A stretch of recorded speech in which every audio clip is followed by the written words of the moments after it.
Alia dan Raka telah menjalani pernikahan selama 10 tahun. Waktu yang tidak sebentar, dilalui dengan segala suka dan duka, tawa dan air mata. Namun secara keseluruhan mereka hidup dengan tenang dan berkecukupan. Mereka tinggal di sebuah rumah nyaman di pinggiran kota, cukup jauh dari hiruk-pikuk pusat kota namun tidak terlalu terpencil. Rumah itu berdiri kokoh di tengah halaman luas yang dipenuhi tanaman hias kesayangan Alia. Setiap sudut rumah memancarkan kehangatan dan ketertiban, cerminan dari kehidupan rumah tangga mereka yang stabil. Raka bekerja sebagai manajer keuangan di sebuah perusahaan besar, sementara Alia memilih menjadi ibu rumah tangga penuh waktu setelah kelahiran anak pertama mereka.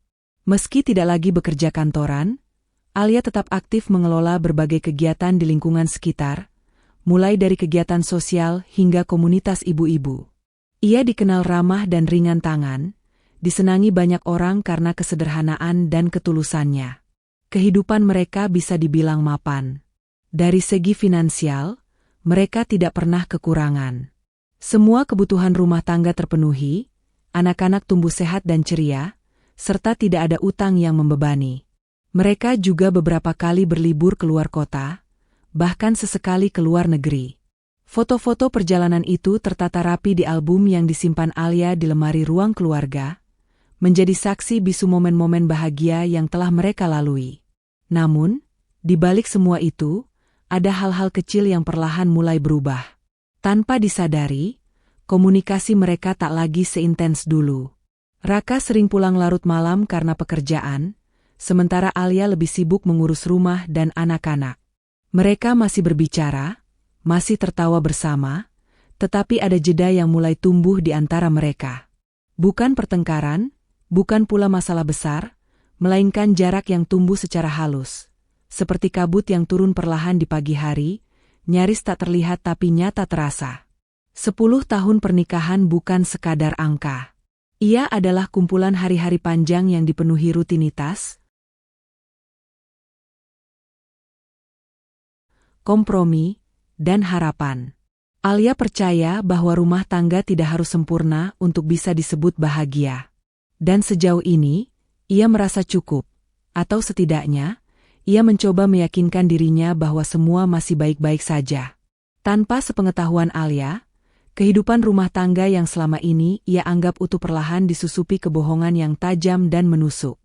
Di balik rutinitas kerja Raka yang semakin padat, di balik dering ponsel yang sering dijawab dengan suara pelan dan tergesa, ada rahasia besar yang disembunyikannya rapat-rapat.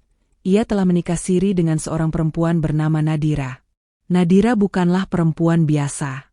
Ia dikenal sebagai sosok anggun dan tenang, tampil bersahaja namun menyimpan ambisi yang tersembunyi di balik sorot matanya yang tajam. Ia cerdas, pandai mengambil hati, dan memiliki kemampuan memainkan peran seolah dirinya adalah perempuan yang lemah dan perlu dilindungi. Dalam keheningan rencana yang disusunnya, Nadira memiliki tujuan yang jelas, bukan hanya menjadi istri kedua, tapi menjadi istri yang utama. Perkenalan mereka berawal dari urusan pekerjaan. Raka, yang tengah mengelola proyek perluasan usaha kantornya, sering bertemu Nadira sebagai salah satu perwakilan investor. Awalnya profesional, tapi lama-kelamaan berubah menjadi obrolan personal. Nadira tahu bagaimana caranya masuk ke hati Raka, dengan mendengarkan, memahami, dan perlahan menunjukkan kelembutan yang selama ini mungkin mulai hilang dari pernikahan Raka dan Alia. Raka yang lelah dengan rutinitas rumah tangga dan komunikasi yang merenggang bersama Alia, tanpa sadar mulai menjadikan Nadira sebagai pelarian. Ia merasa dihargai, didengar, dan dipuja, sesuatu yang membuatnya merasa hidup kembali. Maka, ketika Nadira menerima ajakannya menikah siri, Raka melakukannya tanpa banyak pikir panjang. Ia merasa tak menyakiti siapapun, selama semuanya tetap berjalan tertutup. Namun Nadira punya rencana lain. Waktu demi waktu berjalan, dan Nadira mulai menuntut lebih. Ia tak puas hidup dalam bayang-bayang, apalagi hanya dianggap sebagai istri yang disembunyikan. Ia ingin pengakuan. Ia ingin menggoyahkan fondasi yang dibangun Alia selama 10 tahun. Ia ingin mengambil alih tempat itu, perlahan tapi pasti. Dengan kepandaiannya, Nadira mulai merayu Raka agar membuka hubungan mereka pada dunia, terutama pada Alia.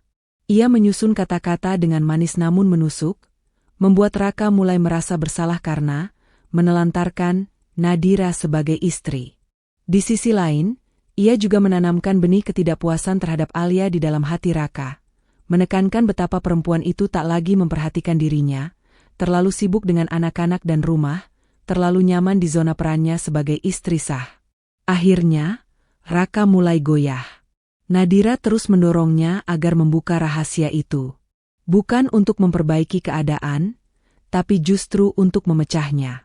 Ia tahu, kebenaran yang disampaikan dengan cara yang salah bisa menjadi senjata yang mematikan. Ia ingin melihat Alia hancur perlahan, ingin membuatnya merasa kalah sebagai perempuan. Pada suatu hari, Nadira dengan sengaja menyusun sebuah skenario.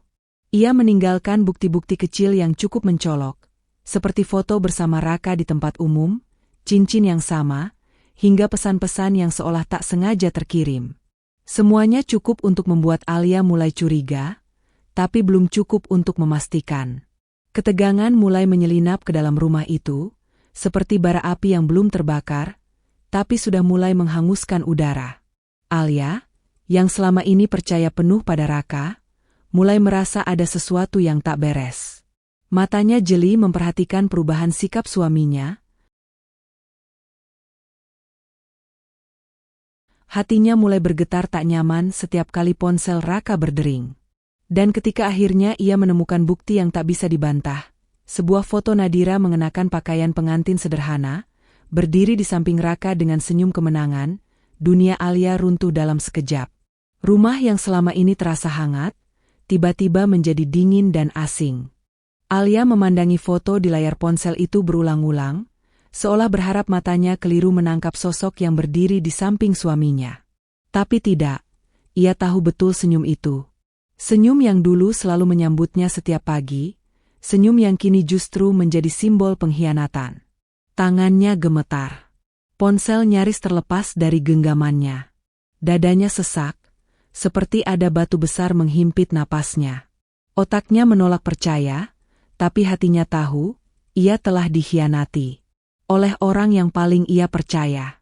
Oleh lelaki yang ia temani selama 10 tahun, dalam suka dan duka, dalam lapang maupun sempit.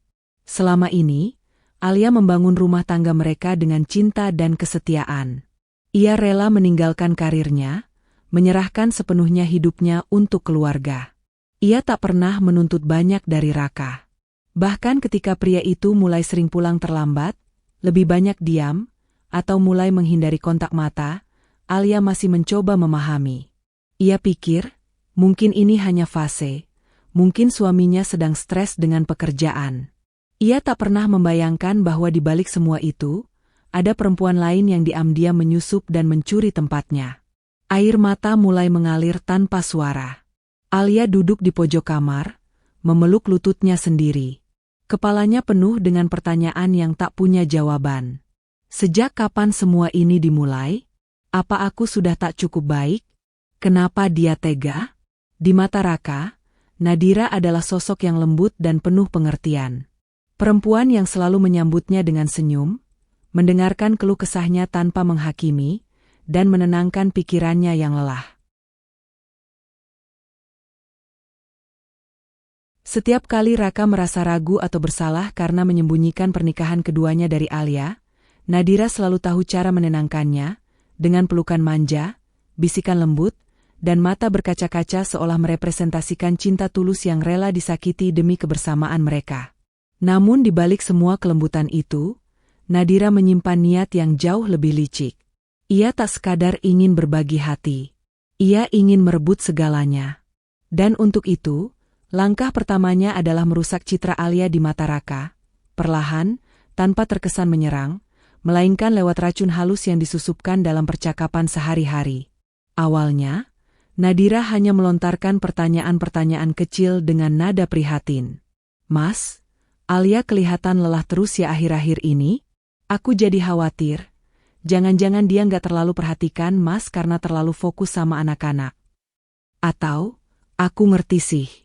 Mas pasti capek kalau di rumah nggak ada suasana hangat. Tapi aku yakin Mas kuat. Aku aja bangga bisa dampingi Mas begini. Raka yang mulai renggang dengan Alia, sedikit demi sedikit menyerap sugesti itu.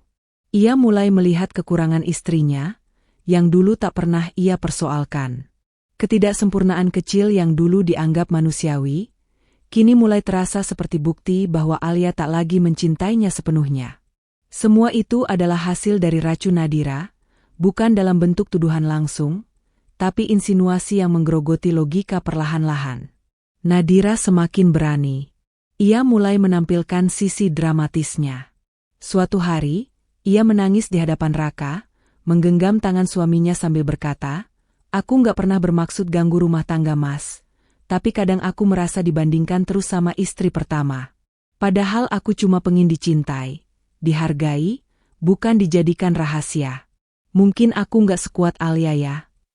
Kata-kata itu, walau terdengar seperti pengorbanan, sebenarnya adalah siasat. Nadira menyulap dirinya menjadi korban, membuat Raka merasa bersalah, dan menanamkan pemikiran bahwa Alia adalah pihak yang kuat, dominan, bahkan mungkin tak peduli pada perasaan orang lain. Tak hanya itu, Nadira mulai menyebar fitnah terselubung. Ia menceritakan hal-hal yang tidak pernah terjadi dengan nada pelan dan penuh iba. Seperti, "Aku pernah dengar katanya Alia sering mengeluh tentang Mas ke tetangga. Tapi mungkin itu cuma gosip ya. Cuma ya, Mas kan tahu sendiri, kadang perempuan suka cerita-cerita kalau merasa nggak bahagia." Raka terdiam. Ia mulai memikirkan kemungkinan yang selama ini tak pernah terlintas. Ia mulai mengamati Alia dengan kacamata yang berbeda, mencari-cari tanda bahwa mungkin istrinya memang tidak sebaik yang ia kira. Mungkin selama ini Alia hanya bertahan demi anak-anak, bukan karena benar-benar mencintainya. Padahal Alia tidak pernah berkata buruk tentang suaminya pada siapapun. Ia menyimpan semua luka dan keluhnya sendiri, menahannya demi menjaga nama baik rumah tangga yang telah ia rawat selama 1 dekade. Namun sayangnya, suara fitnah Nadira lebih sering didengar daripada kesunyian ketegaran Alia. Raka, yang dulu begitu yakin dengan istrinya, kini mulai ragu.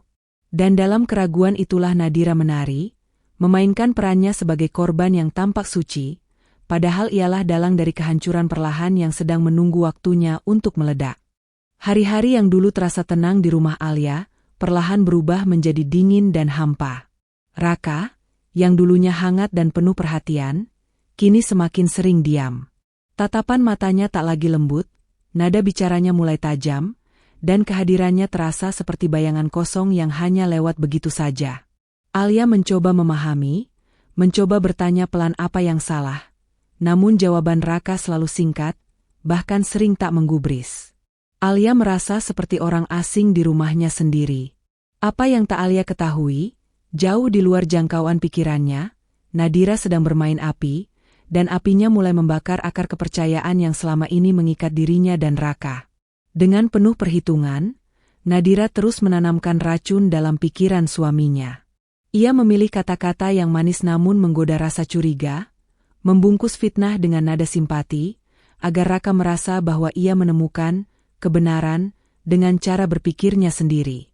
"Mas, aku tahu ini bukan urusanku, tapi Mas nggak pernah curiga ya? Alia tuh terlalu tenang." Kadang perempuan yang terlalu tenang itu justru menyimpan sesuatu. Raka awalnya mengabaikan. Tapi Nadira tak berhenti. "Coba Mas pikir deh, kenapa dia bisa betah di rumah terus tapi penampilannya nggak pernah berantakan? Mungkin dia nggak pergi keluar, tapi siapa tahu siapa yang datang ke rumah waktu Mas kerja. Atau, aku pernah lihat dia di mall. Mas, bukan maksud suzon, tapi dia lagi belanja barang-barang mewah. Padahal setahuku, Mas baru aja bilang keuangan lagi ketat. Jangan-jangan dia pakai tabungan Mas tanpa izin." Setiap bisikan Nadira adalah jarum halus yang menusuk perlahan namun pasti. Dan Raka, yang sebelumnya mempercayai Alia tanpa ragu, kini mulai melihat istrinya dengan kacamata penuh prasangka. Ia mulai mempertanyakan banyak hal. Kenapa Alia tak pernah bertanya tentang keuangannya? Kenapa ia begitu tenang saat Raka bilang sedang sibuk bekerja? Apakah mungkin selama ini Alia hanya peduli pada stabilitas hidupnya, bukan pada perasaan suaminya? Nadira tahu, untuk menghancurkan seorang istri, ia tak perlu berteriak. Ia hanya perlu membuat sang suami merasa dikhianati, walau itu semua tak pernah terjadi. Seiring waktu, Raka mulai menjauh dari Alia secara emosional. Ia tak lagi menyentuh tangannya, tak lagi menanyakan kabarnya, bahkan mulai tidur di ruangan terpisah dengan alasan kelelahan kerja. Ketika Alia bertanya, Raka hanya menjawab dengan acuh. Sudah, jangan banyak tanya. Aku capek. Tak ada lagi pelukan saat pulang, tak ada lagi obrolan larut malam. Rumah mereka sunyi, tapi bukan sunyi yang damai, sunyi yang menyiksa dan penuh jarak. Alia mulai merasa ada yang salah. Tapi setiap kali ia mencoba bicara, Raka menghindar. Bahkan pada suatu malam, ia melihat Raka duduk di ruang kerja sambil memandangi layar ponselnya, tersenyum kecil saat membaca pesan seseorang. Begitu Alia mendekat, Raka langsung menyembunyikan layar itu. Ada sesuatu yang jelas sedang disembunyikan darinya. Dan Alia bisa merasakannya, jauh di dalam hatinya yang mulai retak. Yang paling menyakitkan bukanlah ketidakpedulian itu sendiri, melainkan kenyataan bahwa semua itu datang tanpa penjelasan. Raka tak pernah memberi kesempatan untuk menjelaskan apapun. Ia hanya berubah, seperti orang yang tidak pernah mencintai Alia sebelumnya.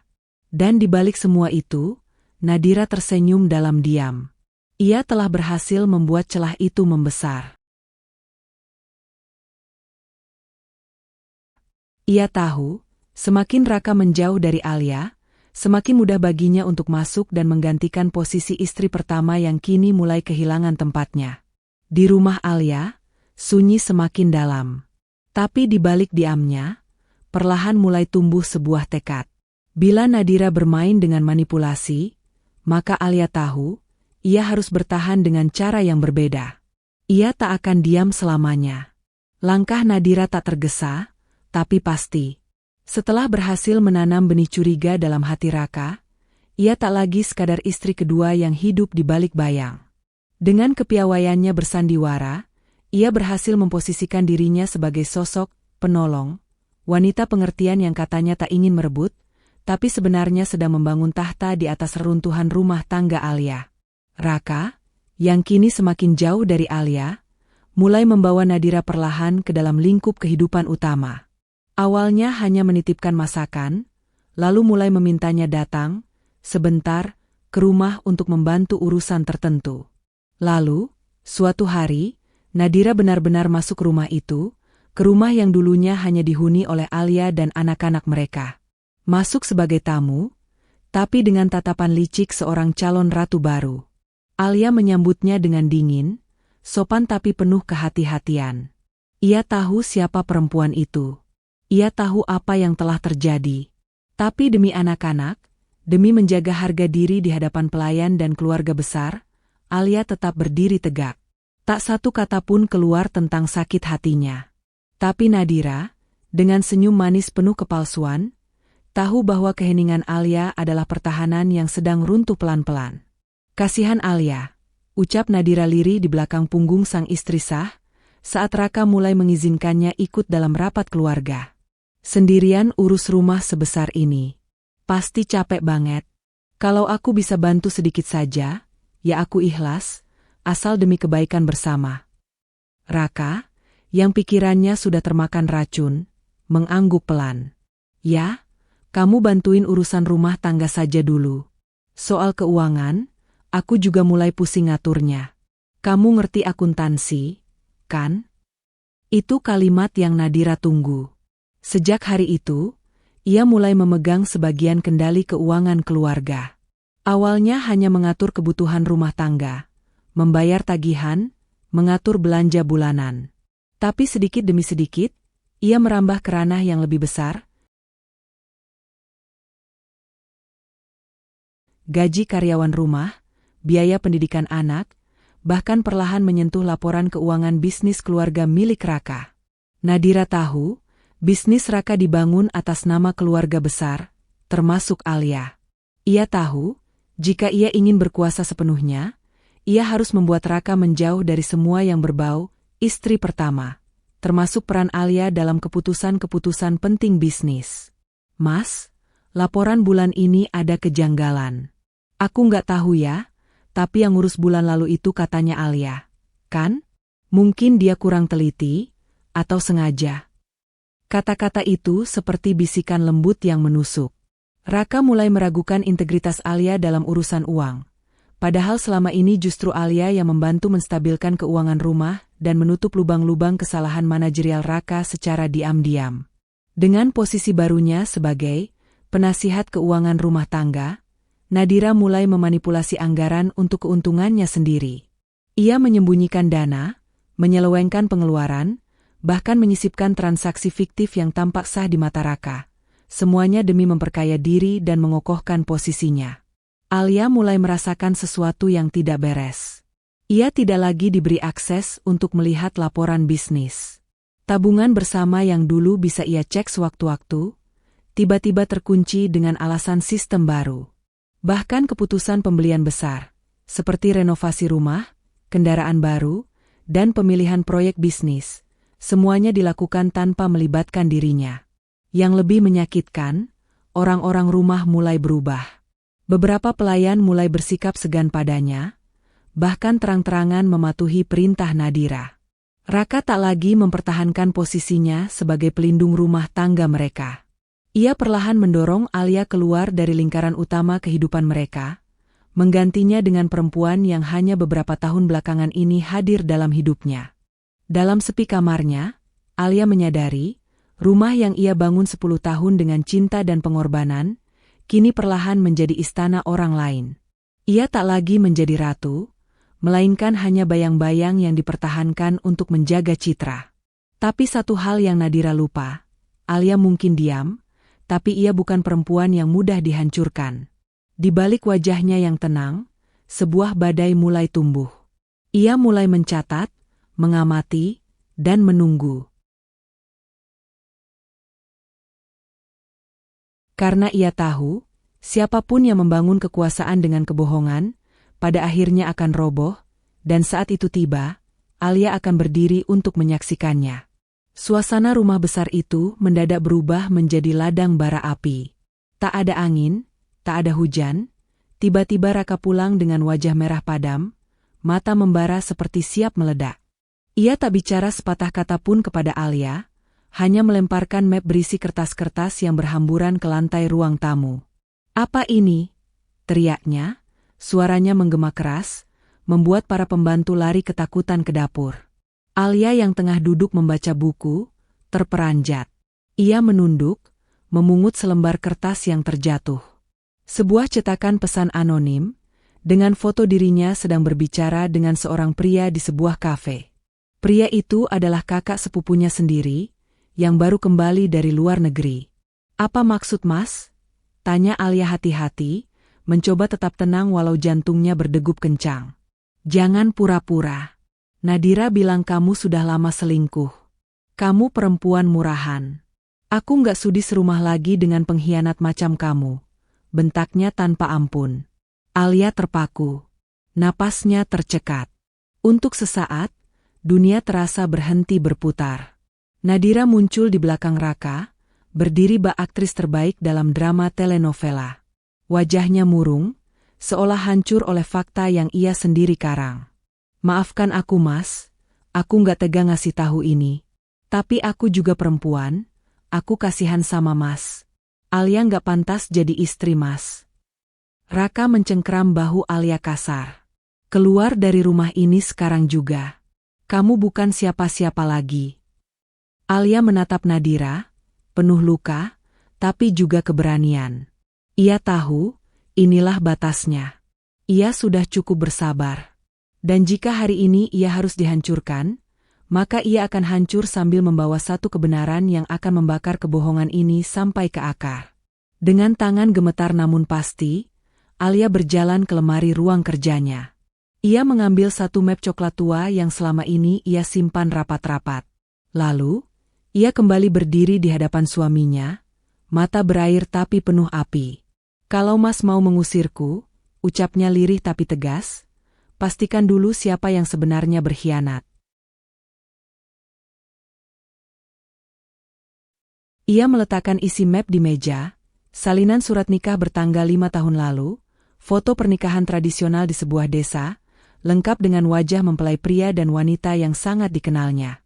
Wanita itu adalah Nadira, dan pria di sebelahnya adalah Pak Wira, seorang petani kaya dari kampung yang ternyata masih menjadi suami sah Nadira. Raka menatap lembaran-lembaran itu. Matanya menyempit. Nafasnya mulai tidak teratur. Apa-apaan ini? Aku diam selama ini bukan karena bodoh, kata Alia, suaranya semakin stabil. Aku sudah lama tahu siapa Nadira sebenarnya. Dia bukan janda. Dia masih terikat pernikahan dengan Pak Wira, pria yang selama ini menunggumu menceraikanku agar dia bisa menjual status istri kepada dua lelaki sekaligus. Nadira mulai panik. Mas, jangan percaya dia. Itu semua palsu. Alia rekayasa. Aku sudah cerai lama, cuma belum sempat urus suratnya. Belum urus surat cerai, potong Alia. Ia mengambil selembar foto terbaru. Nadira tengah duduk berdampingan dengan Pak Wira di sebuah hajatan desa, hanya beberapa bulan lalu. Di belakang mereka tergantung spanduk bertuliskan, syukuran panen dan ulang tahun pernikahan kelima Wira dan Nadira. Raka terdiam. Tangannya bergetar. Ia memalingkan wajah dari Nadira yang kini tak lagi mampu berpura-pura. Mas, aku bisa jelaskan, semua ini. Tangisan Nadira menggema di seluruh ruangan seperti jeritan burung yang kehilangan arah. Ia terduduk di lantai, wajahnya dipenuhi air mata, namun bukan karena penyesalan, melainkan karena ketakutan. Ia tidak menyangka Alia berani melangkah sejauh ini. Ia merasa cengkeramannya atas Raka perlahan terlepas, dan istana yang ia bangun dari tipu daya mulai retak. Mas, tolong percaya aku, rengeknya sambil memeluk kaki Raka yang hanya diam, tubuhnya seolah membatu. Alia fitnah aku. Dia sengaja mau hancurin aku. Mas tahu kan aku bukan orang seperti itu. Mas tahu aku tulus. Alia berdiri tak jauh dari mereka, masih tegak dan tenang. Tapi di balik ketenangan itu, detak jantungnya berdebar cepat. Ia sudah memperhitungkan semua langkah Nadira, bahkan reaksi histeris dan sandiwara air mata ini. Dengan tatapan datar, Alia berkata pelan namun menghujam, justru karena aku tahu kamu akan memutar balik semua ini, Nadira, aku sudah siapkan segalanya. Pintu rumah tiba-tiba diketuk dari luar. Semua mata menoleh. Alia memberi isyarat kepada pembantu untuk membukakan pintu. Beberapa detik kemudian, seorang pria tua dengan sorban lusuh dan wajah keriput masuk. Langkahnya mantap, meski wajahnya menyimpan duka. Ia adalah Pak Wira, lelaki dari kampung yang selama ini hidup dalam diam dan pengkhianatan. Nadira membelalak. Napasnya tercekat. Tidak. Pak Wira, apa yang kamu lakukan di sini? Pak Wira menatap Nadira, matanya sayu namun tegas. Ia berdiri di tengah ruangan, lalu menatap Raka yang masih duduk dengan wajah kelam. Saya datang bukan untuk merusak rumah tangga siapapun, Pak, katanya dengan suara serak tapi mantap. Tapi saya di sini karena Bu Alia sudah meminta saya untuk bicara jujur. Saya tidak bisa lagi berdiam diri. Raka menatap Pak Wira dengan bingung. Siapa Anda sebenarnya? Saya, suami sah dari Nadira, jawab Pak Wira perlahan. Kami menikah 5 tahun lalu secara resmi di kampung. Nadira bilang ingin merantau ke kota, katanya untuk bekerja dan bantu ekonomi keluarga. Saya izinkan, karena saya percaya. Tapi ternyata, ia menatap Nadira tajam. Ternyata dia menikah lagi, secara diam-diam, tanpa izin saya, dan tanpa pernah mengajukan cerai. Ruangan itu membeku. Nadira kini terdiam membisu. Semua kepura-puraannya meleleh seperti topeng lilin yang terbakar api. Saya punya 2 anak di kampung. Nadira masih rutin kirim uang setiap bulan. Untuk sekolah anak-anak, untuk belanja bulanan. Bahkan dia pernah bilang, Dia kerja di rumah orang kaya sebagai asisten pribadi istri pemilik rumah. Raka bangkit perlahan dari duduknya, tubuhnya bergetar. Wajahnya pucat. Kau selama ini kirim uang ke suami dan anak-anakmu di kampung? Sambil berpura-pura jadi istriku? Nadira mencoba bangkit. Mas, dengarkan aku terpaksa. Pak Wira orang miskin, dia nggak bisa kasih aku apa-apa. Aku datang ke kota karena aku ingin hidup yang lebih baik. Aku butuh kebebasan. Aku mencintai Mas. Sungguh. Tapi kata-katanya sudah tak ada yang bisa menyelamatkan. Raka mundur selangkah, seolah jijik pada dirinya sendiri. Ia menatap Nadira seperti menatap sesuatu yang tak pernah benar-benar ia kenal. Alia hanya berdiri memandang semuanya, hatinya perih, tapi juga tenang. Inilah puncak dari segala pengkhianatan. Nadira tak hanya memanipulasi dirinya, tapi juga telah mempermainkan dua rumah tangga sekaligus. Dan hari ini, semua topengnya telah runtuh. Tangis Nadira kini tak lagi mengundang simpati. Ia tersungkur di lantai, tubuhnya gemetar. Raka tak menoleh padanya lagi. Ia berjalan keluar dari ruangan, mungkin untuk menyendiri atau menenangkan diri, tak ada yang tahu. Langit sore tampak muram, awan kelabu menggantung berat di atas rumah megah yang kini sunyi, seolah turut meresapi ledakan emosi yang terjadi di dalamnya. Suasana yang sebelumnya ramai oleh suara bentakan, tuduhan, dan air mata kini digantikan oleh ketegangan yang menyesakan. Raka duduk di ruang tamu, diam seperti patung, wajahnya menunduk, kedua tangannya mengepal di atas lutut. Nadira berdiri beberapa meter darinya, tubuhnya gemetar, wajahnya masih dibasahi air mata. Tapi kali ini, tangisnya bukan sandiwara, melainkan ketakutan murni akan apa yang mungkin terjadi setelah semua kedoknya terbongkar. Raka mengangkat kepalanya perlahan, menatap Nadira dengan mata yang dulu penuh cinta, kini berubah menjadi bara amarah. Suaranya serak, namun tiap katanya seperti cambuk yang menyayat. Selama ini, aku membela kamu habis-habisan. Aku percaya kamu. Aku menghancurkan Alia demi kamu. Nadira terisak. Mas, aku nggak pernah maksud menyakiti Mas, aku hanya... SSSD. Raka menahan tangannya di udara. Nadanya mengeras. Jangan berani bicara satu kata pun sebelum aku selesai. Ia bangkit dari sofa, berjalan mendekat, lalu menunjuk tumpukan bukti yang tadi diserahkan Alia. Surat nikah Nadira dan Pak Wira, foto-foto, dan transfer uang rutin ke rekening keluarga di kampung. Ini semua bukan rekayasa. Bukti-bukti ini terlalu jelas. Kamu pikir aku bodoh? Bentaknya, suaranya menggetarkan kaca jendela. Nadira mundur selangkah, punggungnya menempel ke dinding. Aku cuma ingin hidup yang lebih baik, aku terjebak. Terjebak?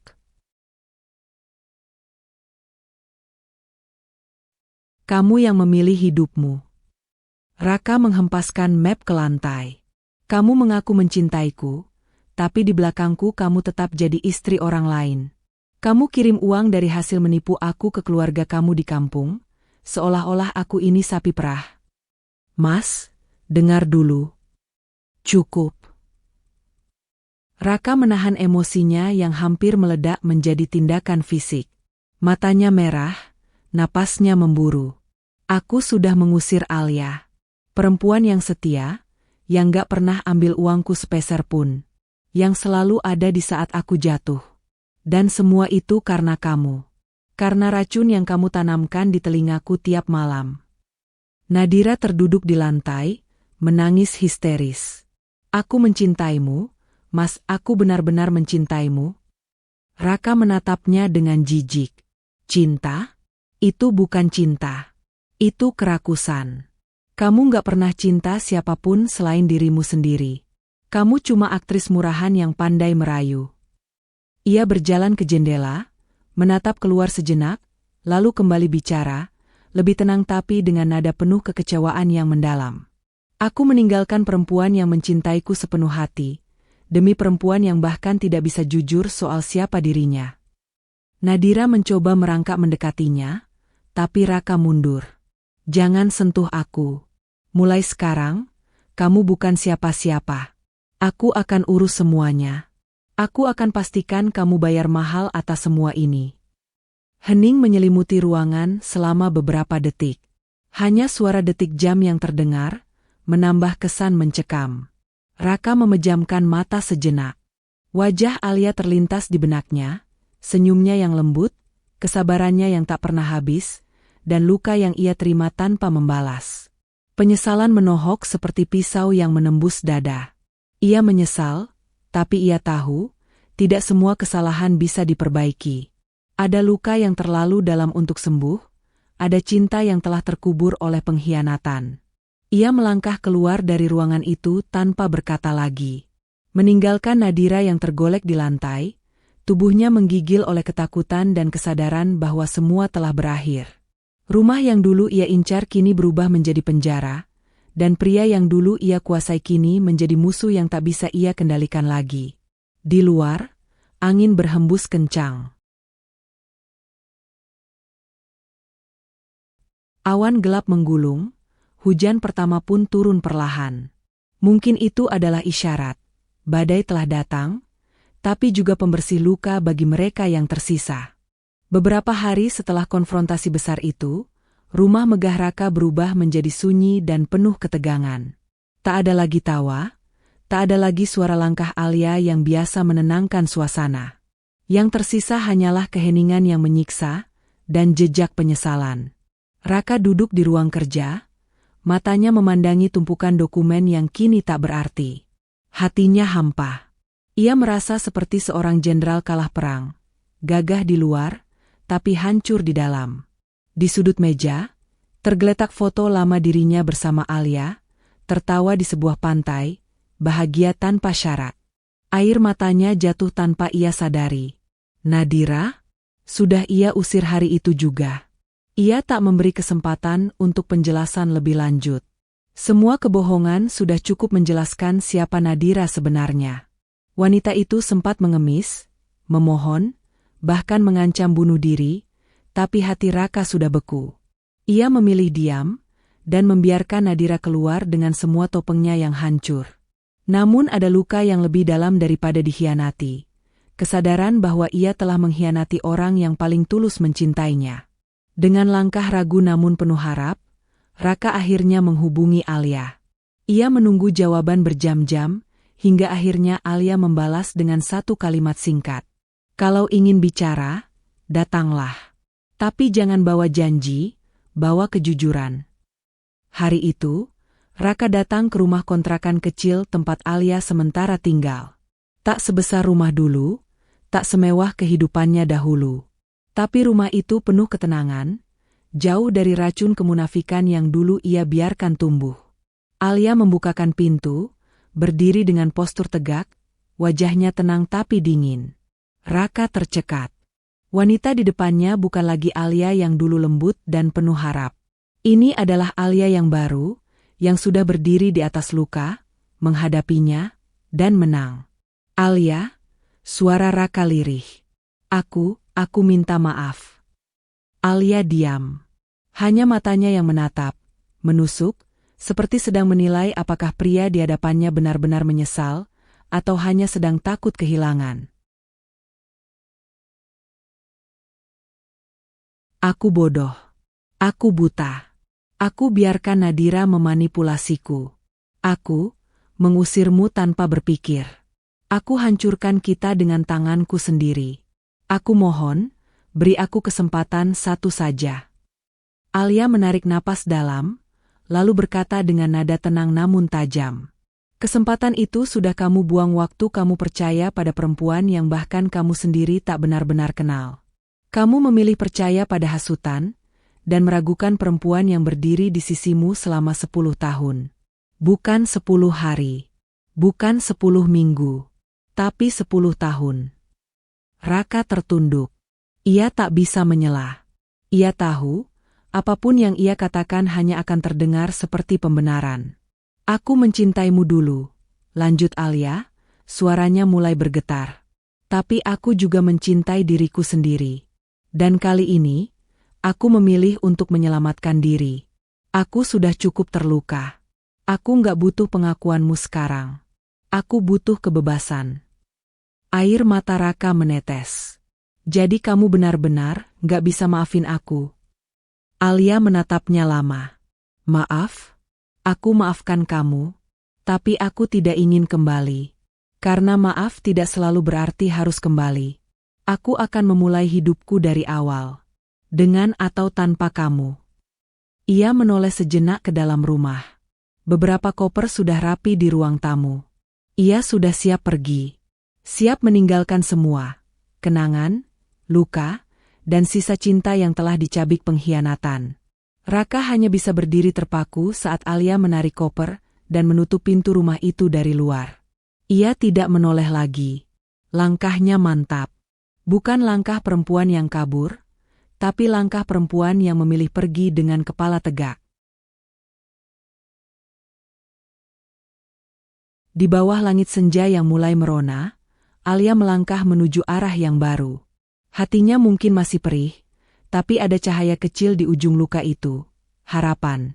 Harapan akan hidup baru yang lebih jujur, lebih damai, dan lebih layak untuk perempuan sekuat dirinya. Dan Raka? Ia hanya bisa berdiri di depan pintu. Menatap punggung wanita yang tak akan pernah kembali. Dan untuk pertama kalinya dalam hidupnya ia tahu bahwa ini adalah hukuman yang paling layak untuk semua kesalahannya. Raka duduk di ruang kerjanya, di tempat yang dulu ia habiskan berjam-jam dengan rencana dan strategi bisnis.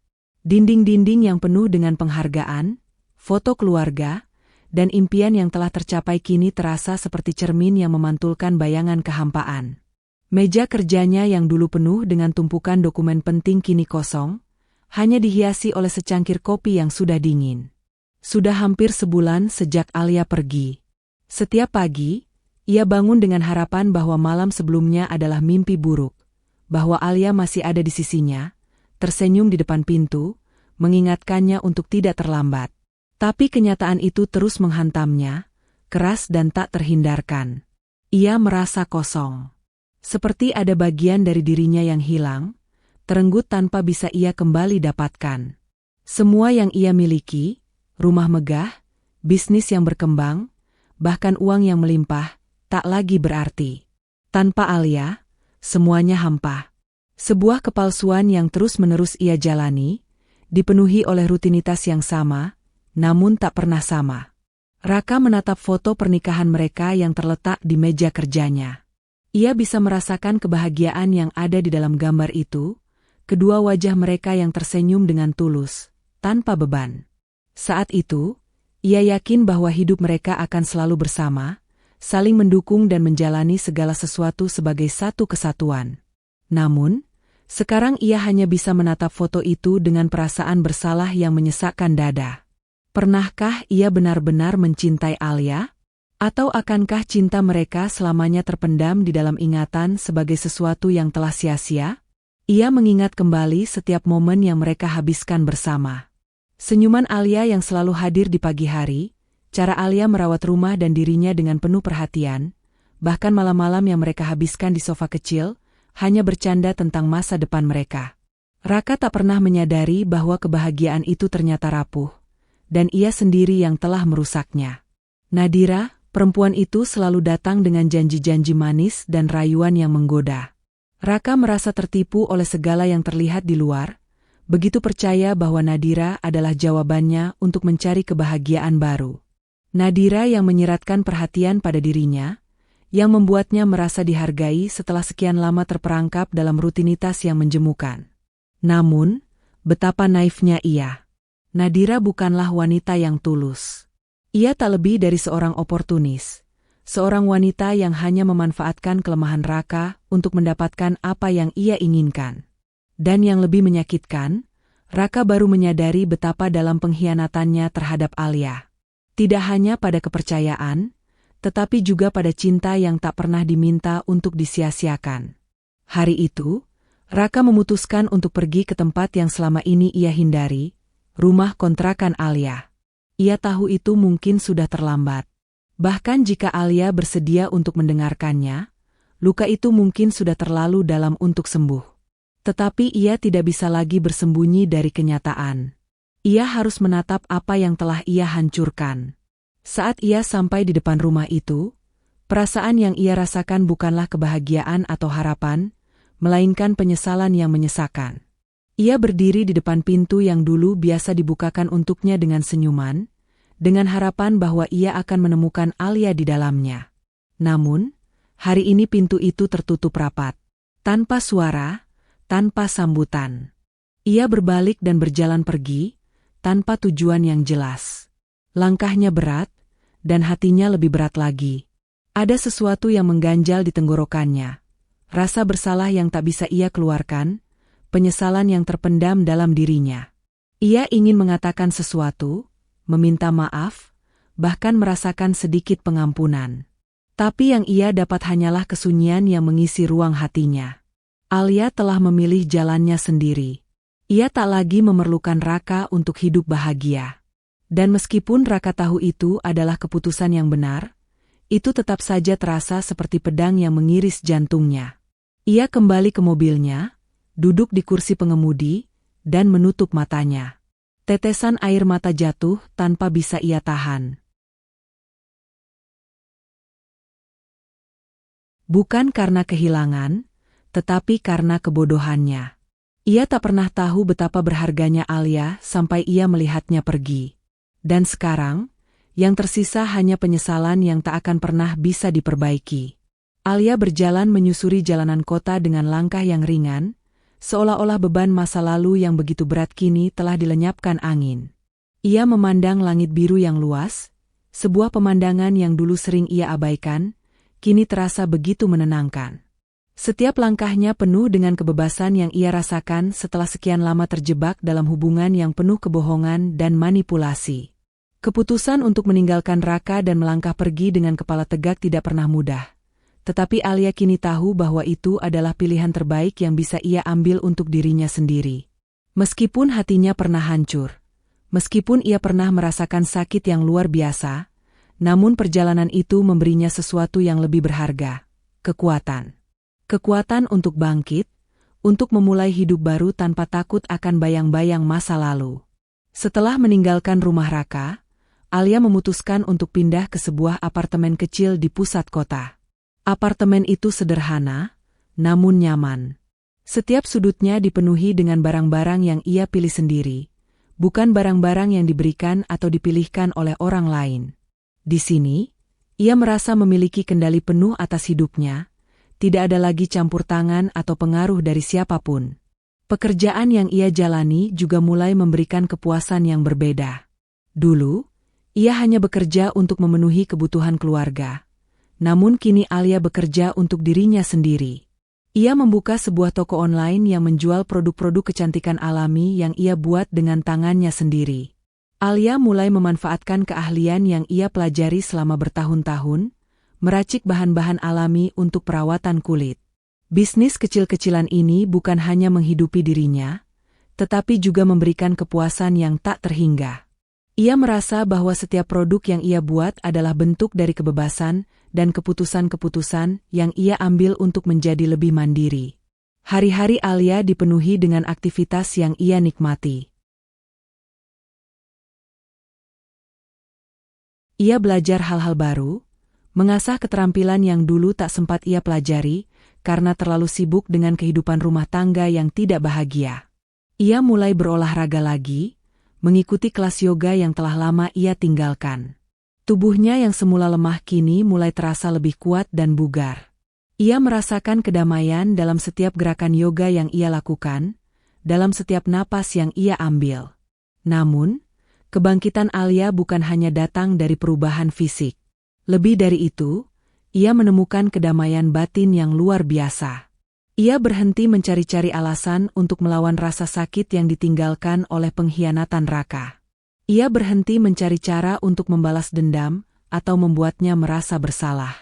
Alia tahu bahwa hidupnya adalah tanggung jawabnya sendiri, dan ia tidak bisa membiarkan masa lalu menguasai masa depannya.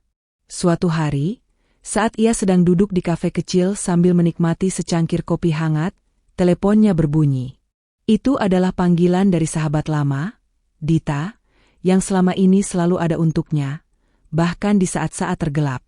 Dita mengajaknya untuk bertemu, dan meskipun Alia merasa hidupnya kini lebih damai tanpa campur tangan siapapun, ia tahu bahwa ia membutuhkan dukungan teman untuk terus maju.